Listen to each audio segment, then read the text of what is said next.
Average at Best Cornhole here, Ultra Cornhole. They released another Viper alternative. This one is called the Viper RV. So it is very similar to the Viper RS and the original Viper R. So I'm primarily going to be talking about the RV and how it compares to these other two models. This one probably is the most versatile one out of the bunch, and I'll get into a lot more details on that. If you've been following along with any of our videos, it's been no secret that I am a big fan of the original Viper R. So I was very curious and excited to get my hands on this RV. Now I have been playing it a ton. I took it to a couple of switches, been throwing it outside a lot, trying to really get it broke in, because at first throwing this, I never saw the whole bodiness and like the drip that the Viper R has. Like if you're familiar with this bag, you know that anytime it gets near the hole, it seems to fall.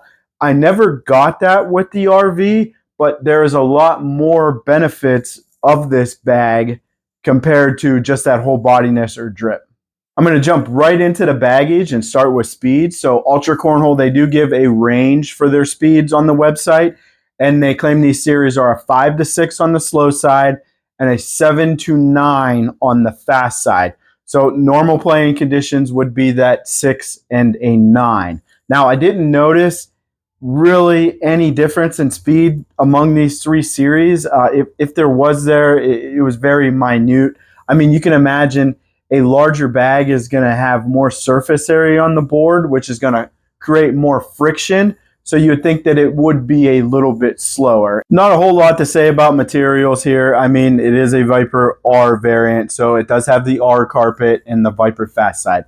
Now, the only thing unique about this one is they did rotate the R carpet 90 degrees from the R. Now, originally, the Viper R, the orientation of the carpet was this way, but the second year of production, they actually had to rotate it, and they said they did that because it helped reduce the seam stretch. Most people, maybe other than like the elites of the world, this is not going to play a difference. The only thing that I would say that I would notice personally is if you grab the bag at the same spot every time, like I hold the seam, with the vertical ribs going upwards, you really don't feel those ribs. As the original R, the vertical seams go horizontal actually, and if you get a good grip on it, you might feel them a little bit in your fingertips or on your fingernails, but it really doesn't do anything. I have a feeling that if rotated carpet really was a big deal, a lot more people would just switch the bag in their hand before they go to throw it, unless they're really anal like myself and always want to hold that seam in their hand or the seam away from their hand. I do want to talk about the template because that is the main difference between these bags. The RS, we all know, Ultra made that bag to be on the minimum of template and thickness. Viper R, on the other hand, is considered a larger template, but it's actually closer to nominal of the specs of the ACL. And then the RV would be right dead smack in the middle of those two. Now, I still do measure all my bags. I just don't disclose that information anymore because of this RS. There was issues with the measurement, and Ultra put out that video that showed you can manipulate how you measured a bag. So I measure it the same way for me every time, and I can tell you that there is a 1/16 to an 1/8 of an inch difference in the template from the RS to the RV to the R. And then I also want to touch on weight too, because this plays a major factor in it. The RS was at the minimum spec for weight.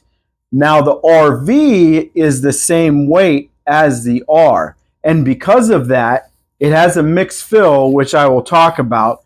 Round beads give more fullness to a bag. So this bag has the same weight as the larger template. So you shrink the template and you put round beads in there that give it more fullness.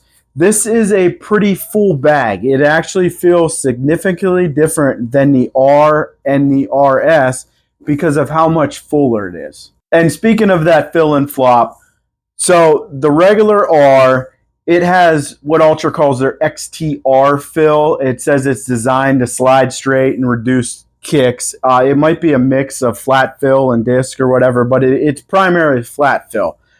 When they went to the RS, they came up with a tri-blend fill, and now the RV also has that tri-blend fill. So basically what it is, it's the XTR fill with those round beads added to it to really make it a mixed fill. I'm going to get into the slide up on these bags, and first I just want to talk about what stood out to me with this bag the most, because I think that's what everybody is going to be concerned with, how different it is. Beside the obvious thing, the template and the mixed fill, I mean, it is super versatile. It's probably like the perfect blend of the RS and the R, because it has some of the tendencies and the great things about each of these bags, but it also doesn't have the worst things about these bags. So versatility of it is definitely the number one thing that stood out to me. I don't always talk about break-in anymore, but I do want to touch on it with these bags, because if you've ever purchased a set of Viper R, I mean, they pretty much come broken right out of the package. You don't have to do much to them. My big complaint with them is I think that they break in too fast after that, and they almost get unplayable too fast. Well, now with the RS and the RV now, it takes a little bit more to break these bags in. And that's why I've been throwing these RVs a lot, because I really wanted to understand the bag, and I wanted to get it to its broken in state, so I knew, real well what it did. And I think that's probably credited to that seam lock technology that they have now. They created that probably to stop the seam stretching and, the bag falling apart. But it takes longer to break that bag in, so you have to be a little bit more patient with these RVs.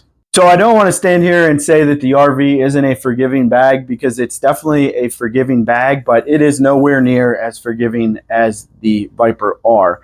And that's because it is fuller, it's that smaller template, and it has that mixed fill on it. So it makes it an active bag. So it's way more active than the Viper R. But if you're looking for the super good forgiveness that the Viper R offers, you're not going to find that in the RV. Talking about whole bodiness, and I've really been debating this with myself and trying to figure out how to explain this.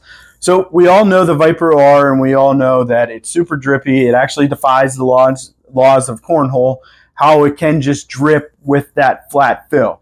And while you're throwing it, it seems like it always catches the hole and finds a way to fall in it. You're not going to get that with the RV. It's a little bit too full for that. It does have flop. I mean, I'm not saying it's not going to catch the hole, and I'm not saying it's not hole friendly, because it is, because of the materials and the mixed fill. But it seems to be more of like a stationary drip. And I'll try to explain that. It's like when you're throwing it, there's less of a chance of it grabbing the hole than the Viper R. But if you get a couple of these bags like laying up by the hole or close to it, it doesn't take much to bump it or collect and just get the pellets moving again. So that way, then it does drip in. And I also will say that like airmail drags with this RV is definitely way better than the R, because I've found that the R, sometimes when they're up there laying in the hole, they really do hang over. Well, with the extra fullness of this RV, it's going to be sticking out in the hole a little bit more, and it's going to give you more material to grab with your airmail. I felt that the RV collected very well, and I think where it shined was if the bags are off a little bit to the side, if you're off target, it's easy to bump that and move it around. I also had instances where bags were real low on the board, like I had an errant shot. It might have took a couple, but if you hit it just right, you can move these up the board into the hole and clean up all your mess. Now, I felt like the R's, generally they collected very well, but sometimes they would bunch up on you and they would miss that, and you definitely don't get that with the RV. So I have some pretty crazy thoughts on playability with these series, so hear me out, listen to me. The RS, to me, is an offensive dirty bag. That's where you're trying to put as many bags in the hole as you can. If your opponent puts up a blocker or there's some mess on the board, they're definitely, with the smaller template, they're easier to cut, probably easier to roll, easier to airmail. So you're just trying to beat your opponent's blocker the whole time. The Viper R, to me, is just an offensive bag. I know elites can do whatever they want with that bag, but most of us, I mean, it's just the best hole runner you can have. Plow through things, bunch it up so you can squeeze by things and just try to get it near the hole because it's going to fall. And then the RV, like I stated earlier, it's kind of like the best of both worlds. It's like a hybrid dirty bag. Yeah, you can run holes with this thing all day, every day, and just like the R, you know, plow through things. But then with the RS, you can cut it, you can roll it. I was actually out in the driveway practicing roll shots. I was able to roll this bag, not very frequently because I'm not very good at rolls, but if I'm able to, I'm telling you that it can be done. So I think the hybrid dirty game is the way to go with this.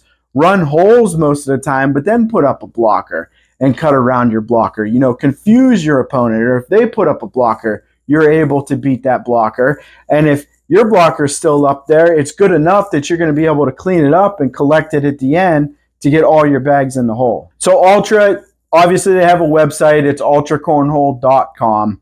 If you get on Facebook, they have a group page, which is just at Ultra Cornhole. And then there's also a fan page, which is at Ultra Fans. Ultra does have good availability. If you get on the website, all the series are on the website. Lots of different colorways.